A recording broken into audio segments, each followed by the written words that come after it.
Hi parents, welcome to the weekly vlog.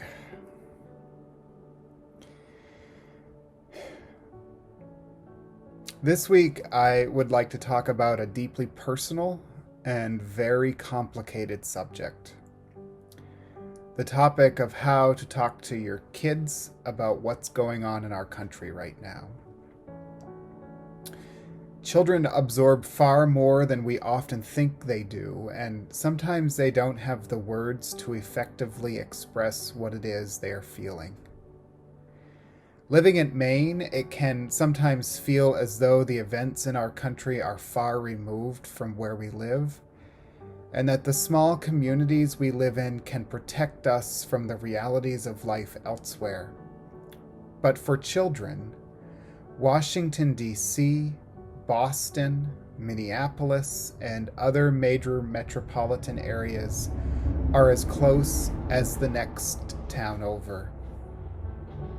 In addition, if your town is like mine, there have been protests in your town or near where you are driving or walking that can, for a small child, feel overwhelming.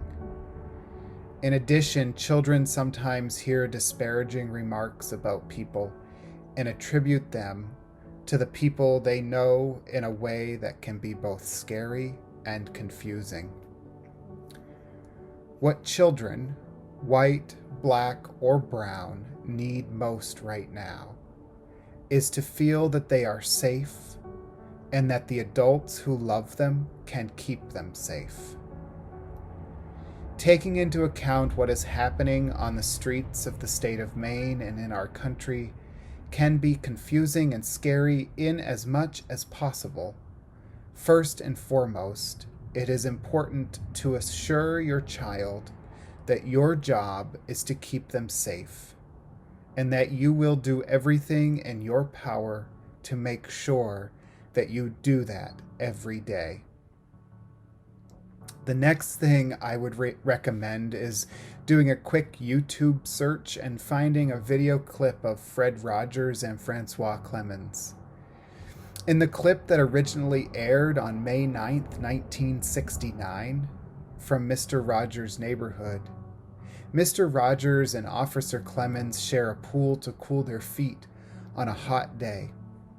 This clip is a great way today, as it was in 1969, to demonstrate to your children that every life is valuable. It's a tool that Mr. Rogers used then, when many people were gathering in the streets, as they are now, to make an impassioned statement toward our shared humanity. Right now, the news can be scary for a child, especially if they see footage of a police officer kneeling on the neck of a human being, or they see St. John's Church in Lafayette Square in Washington, D.C. on fire, or if they see the police and protesters engaging in some kind of violence. Fighting and violence for a child is scary, and the fact that some of those people who are being violent are police officers whom we tell children to reach out to for help when they are in trouble can be even scarier. Even when we try to shield our children from seeing these images, they are still affected by them. Limiting their media intake will help to shield them from seeing these troubling scenes. It is important to remind your child that not everyone's the same. It is this uniqueness that makes our lives so wonderful and makes them who they are on the inside as well as the outside. As scary as it is to see a police officer hurting someone, that is not something the majority of police officers would do. And many are upset about the fact that a police officer made such a mistake. There are white people who make big mistakes, and there are black and brown people who make big mistakes.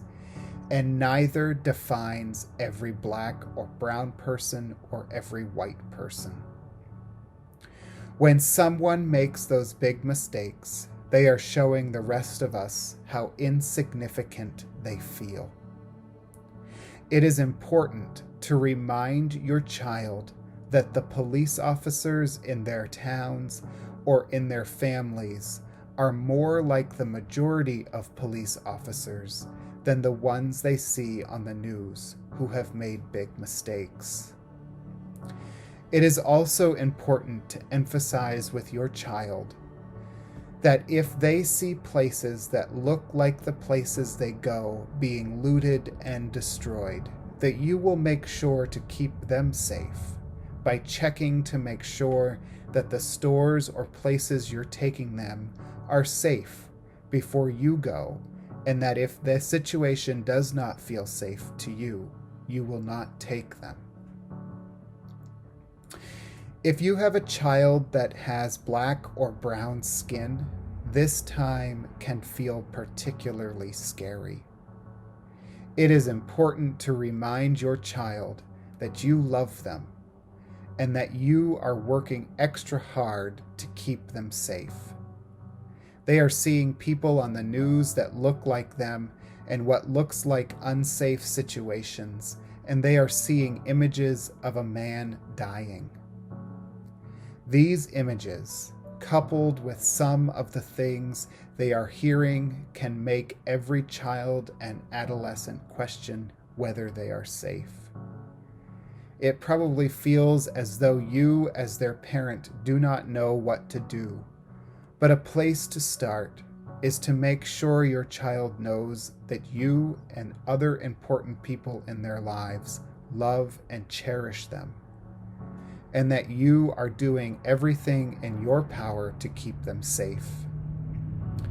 Finally, for this week, I would like to remind you and your child of what Fred Rogers said to all of us in the days after September 11th, 2001. Always look for the helpers. There will always be helpers. Those helpers, the people that are showing love and caring in remarkable ways, are the people who give us all hope in the scariest moments of life. As always, if you have any questions, please put them in the comments, and I'll plan to see you next week. Bye-bye.